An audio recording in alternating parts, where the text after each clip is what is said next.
Good morning, everybody. Gail here. Well, at least it's morning here while I'm filming. I want to welcome you to my channel if you're new, and I want to welcome you back if you've been here before. I appreciate everybody, every one of you that visits. I have deep appreciation for you stopping by and visiting. This is a tall and skinny journal that I just finished. It's called Tranquility, and it is using my latest digital collection called Tranquility. I think there's a few little bits and pieces from some of my other collections, but nothing major, just maybe an image here or there. So I think what I'm going to do is I'm going to set this to music in a moment, but I wanted to share something with you on this journal. First of all, if you've watched any of us journal makers who create these tall journals, you know that camera work sometimes is a bit of an issue because if you get it too far away, it's hard to see, and too close, you don't get to see all of it. So I'm just bringing this up to the camera so you can kind of get a close-up of what's going on the cover and the back. There is a ton of pink in this journal because the whole Tranquility collection is basically pink. I love pink, and I know there's a lot of pink lovers out there, and if you don't like pink, sorry, but this is full of pink. I have done a bit of a different closure because I used a file folder as my base, and this edge right here was left over from the edge of the file folder, and I did not want to get rid of it. I just liked that look. But it created a little bit of an issue for me for creating a closure. So what I did was I just put an eyelet into this part and doubled over some really pretty pale sari ribbon, and then used that as my closure.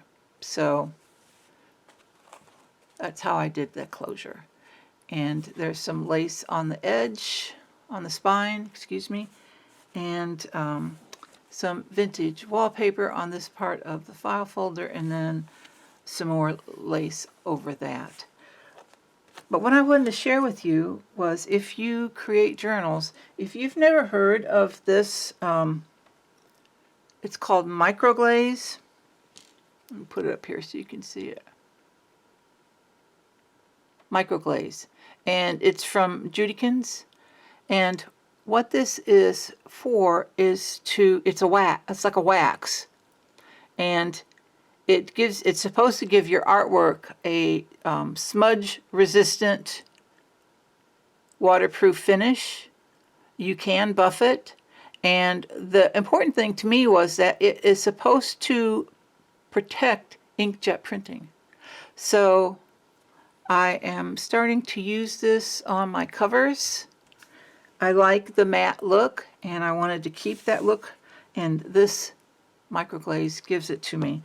So there is a protection on the front and back cover, and I like the way it feels too after you give it a little bit of a buff. So I just wanted to share that with you. Like I said, it's microglaze, and it is by, I don't know if it said here, yeah, can you see that? Judikins.com/microglaze. I've had it for a while and I forgot about it, so I've pulled it out, and now I've got it in my drawer, handy to use when I need it. All right. On the inside of the journal, on the front and the back cover, on the back cover, I have used this vintage wallpaper that I have. I love it. I use it as frequently as I can. I've taken some lace and put a piece of acetate behind it. And you can see there's a glare on it, and some really pretty little teeny rose trim. And the acetate, I put it behind it just because I didn't want the cards to catch on the lace. Most of the journal cards either have decorative paper on the back, or I have done some distressing with a stencil, or I've left it blank. But all of the back of the cards have plenty of room for journaling.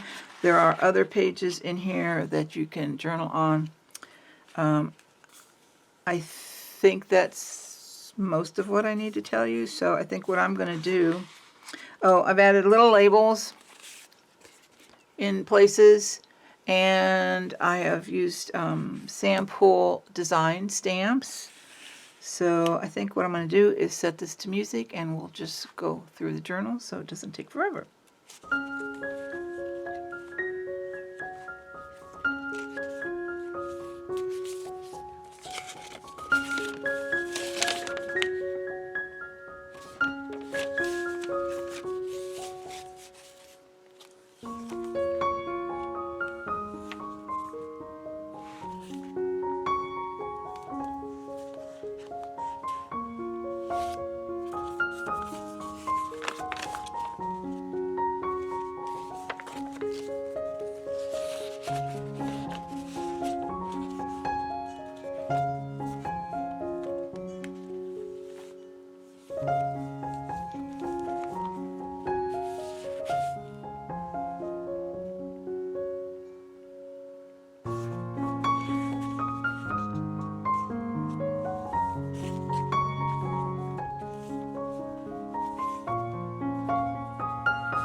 So there you have it. That is Tranquility.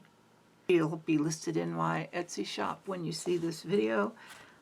Again, I hope you all are well. I thank you for visiting. I love all the comments you leave. Anytime you have any questions about anything, just drop me a line down in the comments box, or you can contact me through Etsy or Instagram. I'm also on Facebook, all with the name Shabby Cottage Studio. I think that's it for this time, and I will see you next time. Bye.